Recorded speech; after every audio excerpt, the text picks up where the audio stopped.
Now, take a look at this. What if I tell you this pattern was actually a piece of classical music? Sound ridiculous? Well, researchers in America have succeeded in turning entire computer files into a series of dots on a sheet of paper. To access the information on this sheet, all you have to do is to scan the picture into the computer like this. There's a scanning bar of the computer, in it goes. Press the mouse button on scan like that, and then it goes. Now, the technology the researchers have used was developed originally by Israeli intelligence to send encoded maps and top-secret documents. Now, the researchers are hoping to adapt it for commercial use.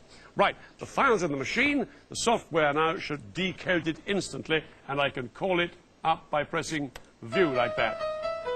That's the music file, and unless I'm very mistaken, that's For Elise by Beethoven. So I'll just stop the music there. Now, it's amazing, isn't it? I can also use this software to encode information, turning a letter, say, into a dot picture. So let's just drop the music file like that, bring up a letter that I'm writing to Philippa, asking her to a party, actually. She doesn't know that yet. Here we come. Let's sign it here at the bottom, like that. Then I save it, like that.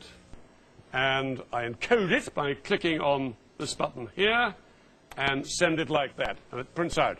Now, in the age of email, you might well ask, what's the point of all this? The fact is, compressed onto this small picture here is enough text to fill an entire magazine.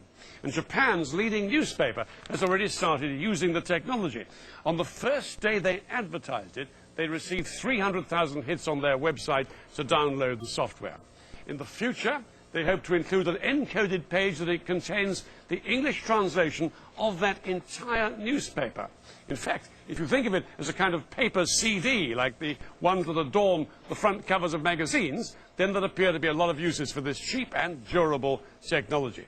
Now, the makers claim that the system's pretty robust, so I'm going to test that by just making sure I've got the printer. Yes, I've got the printer all right. There it is. And I'm going to scrunch it up.